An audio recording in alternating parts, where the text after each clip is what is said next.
de la clase anterior, ¿verdad? Entonces vamos a compartirla y como ustedes saben, mi nombre es el doctor Gerson Campos. Ahí está mi correo por si tienen alguna pregunta, alguna duda, lo pueden hacer, ¿verdad? Entonces vamos a ver las medidas de frecuencia, que sería la continuación de la clase anterior, en la cual antes de esto vamos a ver el valor del mes. Entonces, el primera de Corintios, perdón, 10:31 menciona que si pues coméis o bebéis o hacéis otra cosa, hacerlo todo para la gloria de Dios, ¿verdad? Entonces, todo lo que hagamos en nombre de Dios, ¿verdad? Desde que nos levantamos eh, eh, de la camita, pues tenemos que darle gracias a Dios por un día más de vida, ¿verdad? Que nos da la oportunidad de ser una mejor persona. Entonces, la alimentación desde que comemos, desde que tenemos agua para beber, darle gracias a Dios en todo momento, desde el momento que atendemos a un paciente, luego le realizamos una curación, todas las atenciones en salud que podemos mencionar, debemos de darle gloria a nuestro Creador, nunca olvidarnos de nuestro Dios, ¿verdad? Entonces, el valor del mes es la excelencia. Vamos a ver un poco acerca de los objetivos. Menciona que el primer objetivo que vamos a desarrollar es describir qué es prevalencia e incidencia. Como ustedes saben, yo ya les he venido mencionando la definición de prevalencia e incidencia. Interpretar adecuadamente las medidas de morbilidad, analizar la importancia de las diferentes medidas de incidencia. Vamos a hablar un poco acerca de prevalencia y de la incidencia. Estas son medidas de frecuencia, son las más significativas y pueden obtenerse cuando se estudia la morbilidad y la mortalidad de las diferentes patologías. En epidemiología descriptiva son fundamentales e implican estudiar cómo se distribuye la enfermedad en la población, en particular la incidencia, esta es según la persona, lugar y el tiempo, ¿verdad? Debemos de conocer que las dos medidas de frecuencias más significativas son la incidencia y la prevalencia. Entonces les puedo hacer esa pregunta, ¿verdad? ¿Cuáles son esas dos medidas más significativas o más importantes? De frecuencia son, ¿verdad? Y ustedes me van a poner incidencia y prevalencia, ¿sí? Entonces vamos a ver un poco acerca de los componentes epidemiológicos. Esos componentes epidemiológicos, el método más útil y común para medir la salud en general de una población es el censo. Este se realiza cada 10 años en los diferentes países. Los censos proporcionan periódicamente parte de la población y sus características que pueden analizarse para realizar estimaciones y predicciones, como el censo poblacional y vivienda. En el censo nacional, incluye la tasa de morbilidad, tasa de mortalidad, la deposición discreta, si tenemos agua potable, los servicios básicos, cuántos habitan en nuestra vivienda, si hay hacinamiento en nuestra vivienda, todas las características incluso de la vivienda. Todo eso lo preguntan en el censo. ¿Cuántos habitan, verdad? ¿Cuántos fuman? ¿Cuántas están embarazadas? ¿Cuántos niños hay en la vivienda? Entonces, por eso, aquí podemos medir no solamente la salud, sino que también otras características que engloban la comunidad o la población y la vivienda en general, ¿verdad? Entonces, ese es el primer componente epidemiológico. Vamos a continuar. Y podemos ver que los indicadores se pueden dividir, ¿verdad? En funcionales de salud que intentan medir el impacto de los problemas de salud en la vida diaria, tales como por ejemplo la capacidad de realizar actividades de la vida diaria, evitar lesiones y accidentes en el hogar o en el trabajo y vivir muchos años sin enfermarse. Los indicadores de calidad de vida incluyen variables funcionales como por ejemplo la actividad física que realizamos, la presencia de dolor, los niveles de sueño, energía, aislamiento social, entre otros. Los indicadores de morbilidad miden la frecuencia de los problemas de salud específicos, como por ejemplo enfermedades infecciosas, ya sea cáncer, accidentes industriales, etc. Estas fuentes de datos suelen incluir registros hospitalarios y de servicios de salud, también informes de vigilancia de enfermedades, que ya vamos a ver también cuáles son esos VIGEPES, cuáles son esos formularios que nosotros llenamos para conocer esas enfermedades prevalentes. Encuesta de autoinforme sobre cero prevalencia y enfermedades. Entonces, ¿cómo lo obtenemos? En las unidades de salud, primero, a través de los registros diarios de consulta, ¿sí? Entonces, a través de archivos que tenemos en las unidades de salud, ¿verdad? Si queremos saber cuántas cirugías realizamos de apendicectomía en el Hospital Nacional San Rafael, pues nosotros nos vamos a los registros de esas cirugías y vamos a realizar el total de la población. Y aquí lo podemos categorizar, ¿verdad? ¿Cuántos fueron menores de 10 años? ¿Cuánto es el porcentaje de que se realizaron estas apendicectomías en niños menores de 10 años? ¿Cuánto es el porcentaje en menores de 20 años? Y ahí sacamos la mayor prevalencia, ¿verdad? En niños menores de 10 años es más frecuente que se produzca la apendicectomía en el Hospital Nacional San Rafael. Este es un ejemplo, ¿verdad? No es que sea real. Eh, Además, hoy se nos facilita, como ustedes saben, desde el 2022, si no me equivoco, entró en vigencia el Sistema Integral de Salud, que es el SIS. Entonces, en el SIS ya podemos descargar toda la información. Cuánta faringitis vimos por ejemplo, en una unidad de salud intermedia, como por ejemplo la periférica de Zacatecoluca. Y en el año 2022, cuántas iras, cuántas faringitis, lo vamos a especificar un poquito más, cuánta faringitis vimos en el periodo del 2023 en la unidad intermedia de la periférica de Zacatecoluca. Entonces vimos, por ejemplo, es un ejemplo, 1205 faringoamigdalitis. Entonces, ¿qué nos va a decir? Si el porcentaje es alto o la prevalencia es alta, sería prevalencia porque estamos tomando casos nuevos, casos viejos. Entonces, si la prevalencia es alta, ¿qué vamos a realizar? Acciones en esa unidad de salud. ¿Qué vamos a realizar? Un plan de acción para disminuir esta faringoamigdalitis, ¿verdad? Vamos a dar charlas, promoción de la salud, lavado de manos, eh, todo eso que va englobado para disminuir esas enfermedades. Si hubiera un caso nuevo, como por ejemplo el sarampión y la rabia están erradicados en nuestro país, como ustedes lo conocen, pero si en una unidad de salud, digamos, hay un inicio de esta enfermedad, un nuevo caso de esta enfermedad, hay un sarampión, ¿verdad? Entonces, además de notificarlo con el epidemiólogo, este es un caso nuevo en esta unidad de salud. Entonces, sería la incidencia de sarampión en la unidad periférica de Zacatecoluca. Entonces, con un caso nuevo, podemos mencionar que ya es un brote, ¿verdad? Entonces, esos son los ejemplos que les mencionaba, pero sí quiero decirles que ya con el SIS facilita un poco el recabar esta información, ¿verdad? Yo recuerdo que antes teníamos que ir a buscar, nos decían, vayan a buscar en el archivo cuántas conjuntivitis bacteriana, si cumplía con el caso de conjuntivitis bacteriana, ¿verdad? Entonces nosotros íbamos a verificar cada expediente, ir a buscar por número de expediente en el archivero para verificar si cumplía el dato de conjuntivitis bacteriana, ¿verdad? Y lo podíamos tomar como un caso de esta enfermedad.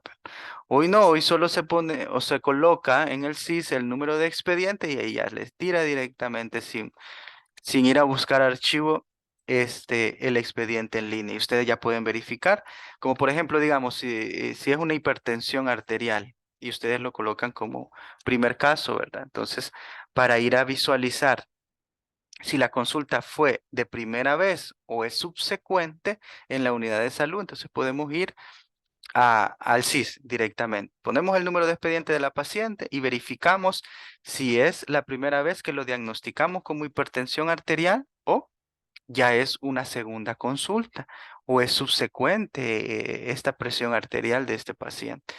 Entonces, hoy se nos facilita un poco con el CIS la obtención de de lo que queramos recabar, ¿sí? Entonces, vamos a hablar un poco acerca de las medidas de frecuencia para morbilidad. Esta es para describir la presencia de una enfermedad en la población o la probabilidad, mencionamos riesgo de su presentación. La medición de morbilidad usadas más frecuentemente son prevalencia de punto, prevalencia de periodo, tasa de incidencia, tasa de ataque primaria, tasa de ataque secundaria. Esas se las menciono para que ustedes las conozcan. Además de la prevalencia en epidemiología, ¿cuál es la definición? Es la proporción de los casos de una enfermedad en un periodo de tiempo respecto a la población existente en la zona objeto de estudio. Otra definición es el número de veces, cantidad de casos que se encuentran de la enfermedad en una población en estudio en un momento dado, sin importar si son casos nuevos o antiguos. Entonces la prevalencia no importa, no solo vamos a seleccionar nuevos o antiguos, sino que la prevalencia son ambos. Entonces, si queremos hacer unas investigaciones, por ejemplo, prevalencia de hipertensión arterial, unidad de salud, entonces tomamos casos nuevos y casos antiguos. Las prevalencias que son proporciones se expresan en porcentaje, obviamente, ¿verdad? La definición de la incidencia en epidemiología es la proporción de casos nuevos de una enfermedad en un determinado periodo de tiempo respecto a la población expuesta a padecerla. Solo la incidencia son casos nuevos. Bueno, siguiendo con prevalencia, cuando queremos hacer comparaciones entre las prevalencias de dos áreas geográficas, estas las podemos expresar en dos denominadores, 1000 o 10.000, ¿verdad? Según lo que nosotros queramos investigar. Como por ejemplo la fórmula de prevalencia, que se las puedo preguntar en el parcial, prevalencia es igual a número de casos existentes y nuevos de la enfermedad en un momento dado entre el total de la población en ese momento por el 100%. Entonces esta es la fórmula de prevalencia. Acuérdense, no se van a equivocar. Fácil y sencillo de aprendérselo. Casos existentes y nuevos de la enfermedad en un periodo establecido con el total de la población expuesta en ese momento. Y lo vamos a multiplicar por 100. Esa es la fórmula de prevalencia. Entonces, una alta prevalencia de una enfermedad en una población puede reflejar una supervivencia prolongada sin curación, un aumento de casos nuevos, puede haber una inmigración de casos o emigración de sanos o mejoría de posibilidades diagnósticas si hay una alta prevalencia de esa enfermedad. Si hay una baja prevalencia, ¿qué nos indica? Este es una baja incidencia, hay una menor duración de la enfermedad, una elevada tasa de letalidad, una inmigración de personas sanas, emigración de casos y aumento de las tasas de curación. Bueno, dentro de las características de la prevalencia podemos mencionar, la prevalencia depende de la incidencia y de la duración de la enfermedad que nosotros vamos a investigar.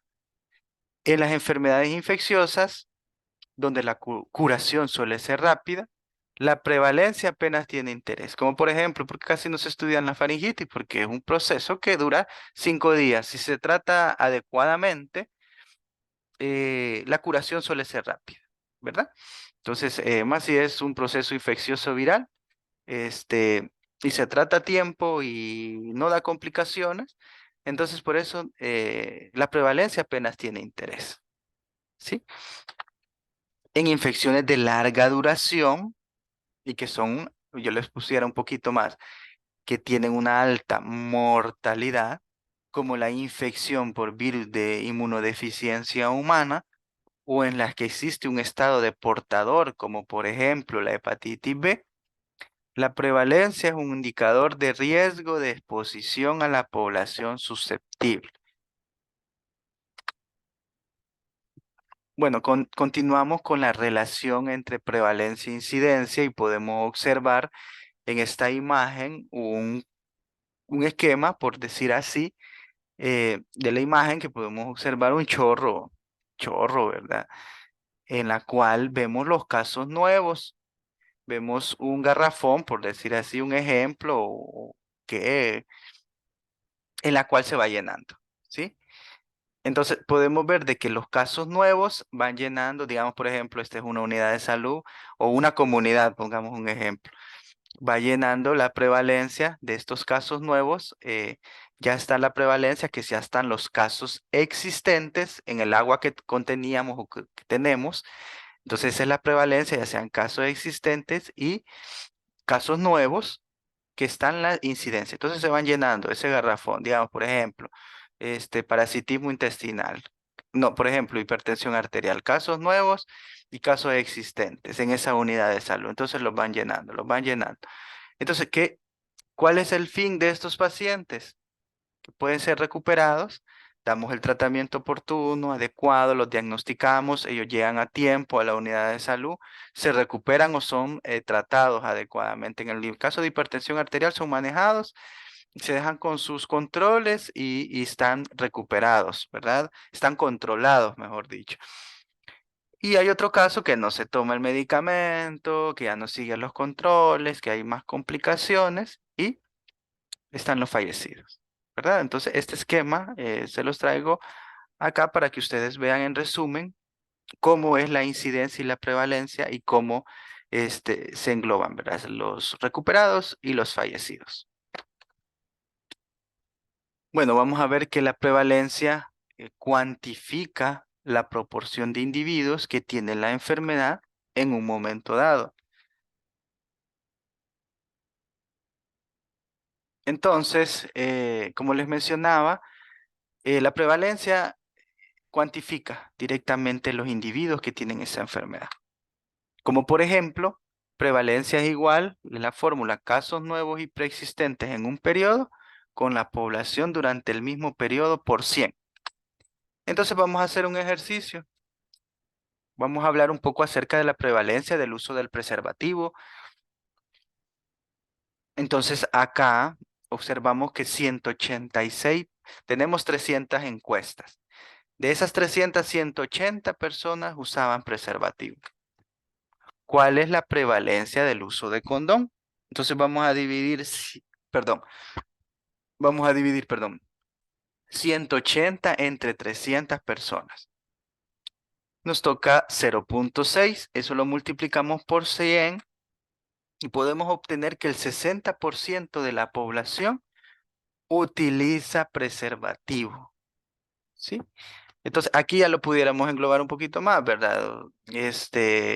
Uso de condón en la comunidad tal, uso de condón en la población vulnerable de tal lugar, en adolescentes, por ejemplo, en adultos que tienen inmunodeficiencia adquirida, etcétera, ¿verdad? Así ya lo vamos a ir delimitando un poco más.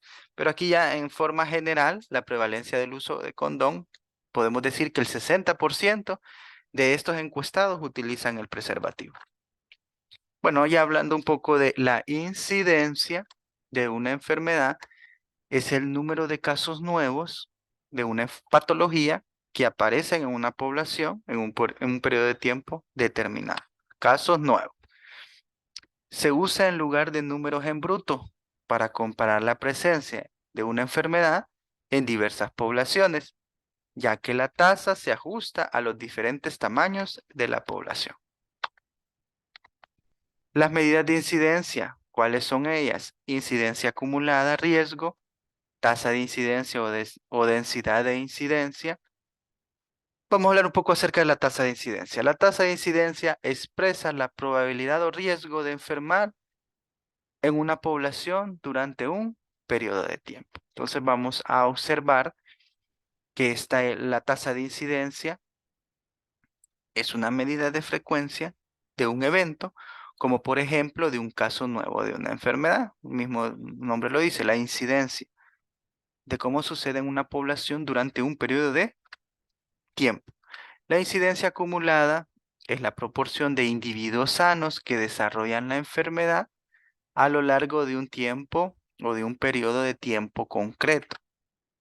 La probabilidad de desarrollar el evento, como por ejemplo, vamos a ver la fórmula que es incidencia acumulada es igual al número de casos nuevos de una enfermedad durante el seguimiento al total de la población en riesgo al inicio del seguimiento.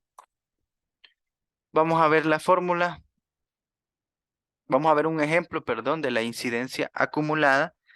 La población es fija y se utiliza en proporción, ¿sí? Entonces ya tenemos la fórmula y mencionamos que de 2.390 mujeres entre las edades de 16 a 49 años no tienen bacteriuria. ¿Qué bacteriuria? Es bacterias en orina, ¿verdad? Que la podemos observar en un examen general de orina. Entonces, en 2008, 482 usaban, ¿qué es ACO? Son anticonceptivos orales combinados. De estas 482 usaban los ACO. En 2011 mencionan que 27 de esta población tenían bacteriuria. Entonces, vamos a ver cuál es la incidencia. La incidencia acumulada, perdón, casos nuevos de una enfermedad en un periodo entre el total de la población de riesgo. Entonces vemos que hay 27 casos nuevos de bacteriuria de los pacientes que utilizaban ACO entre los 482 que ya permanecían desde el 2008 con los ACO, ¿verdad? En el periodo de 3 años. Entonces, podemos mencionar que dividimos 27 entre 482, le da que la incidencia acumulada es 5.6% en un periodo de 3 años. Bueno, dentro de la tasa de incidencia o densidad de incidencia, este se calcula como el cociente entre el número de casos nuevos de una enfermedad ocurrido durante un periodo de seguimiento y la suma de todos los tiempos individuales de observación. Aquí está la tasa de incidencia, que la fórmula, número de casos nuevos de una enfermedad durante el periodo de seguimiento entre la suma de los tiempos individuales de la observación. La tasa de incidencia a menudo no es posible calcular exactamente. ¿Por qué? Porque la duración del tiempo de la persona para los individuos que ya no están en riesgo debido a que desarrollaron la enfermedad, ya no están en riesgo porque la desarrollaron, ¿verdad? No obstante, para este grupo el valor total del tiempo persona en riesgo puede estimarse de manera aproximada y generalmente satisfactoria, multiplicando el tamaño medio de la población por la duración del tiempo en observación.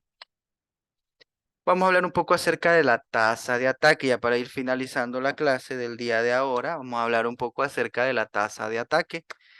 La tasa de ataque se obtiene en una situación de brote o epidemia y se denomina tasa de ataque de una enfermedad y se expresa usualmente como un porcentaje. Les puedo preguntar, ¿cómo este, se expresa la tasa de ataque? Ustedes me van a colocar como un porcentaje. Les puedo poner frecuencia, porcentaje, tasa, este, como incidencia, etcétera. Les puedo hacer esa pregunta. Ustedes me lo deben de que se expresa como un porcentaje. Bueno, consideramos como ejemplo una situación en la que 96 personas fueron expuestas a un agente, como por ejemplo la Pseudomonas aeruginosa, contaminando el equipo quirúrgico, de las cuales 26 se enfermaron en un periodo corto de tiempo. La tasa de ataque se obtiene de la siguiente manera. Tasa de ataque entre los enfermos entre los expuestos, ¿sí? Entonces vamos a dividir 26 entre 96 por 100. Entonces mencionamos que la tasa de ataque es un 27.1%. Podemos dejarlo en 27% de la exposición a Pseudomonas aeruginosa en el equipo quirúrgico. Podemos colocar en un hospital, por ejemplo. Hay otra medida que se llama distribución proporcional. Ya para finalizar, es una forma sencilla de expresar la cantidad de casos o muertes según alguna característica de interés. como por ejemplo sexo, edad o causa específica, como porcentaje del total de casos o muertes observados. La distribución proporcional corresponde a una distribución de frecuencias relativas simples.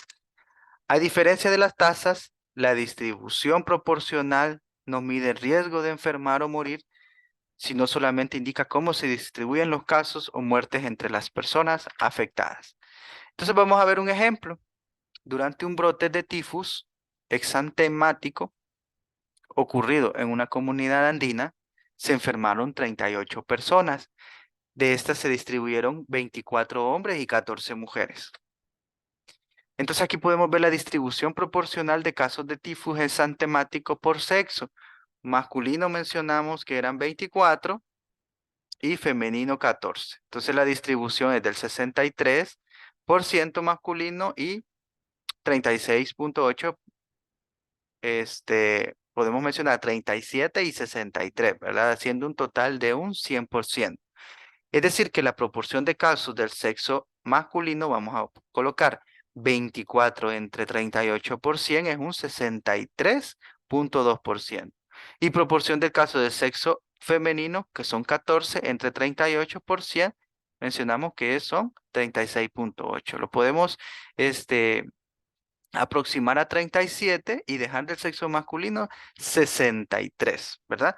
Esta información nos permite afirmar que la enfermedad en dicha comunidad afectó más a los hombres que a las mujeres. Entonces, en conclusión, todos estos componentes epidemiológicos nos sirven para concluir, para definir dónde está afectando más la población, sean niños, si adultos, si embarazadas, si pacientes inmunodeprimidos, si en pacientes con comorbilidades, del qué tipo de sexo, si es mayor en hombres, mayor en mujeres, por qué se da, dónde debemos de intervenir. Entonces, todas estas herramientas epidemiológicas, ustedes las deben de conocer por las intervenciones que vamos a realizar, ¿verdad? Entonces aquí está alguna bibliografía que yo les traigo. Eh, si tienen algunas preguntas, algunos comentarios, pues los pueden realizar. Y con esto sería la clase del día de ahora. Solo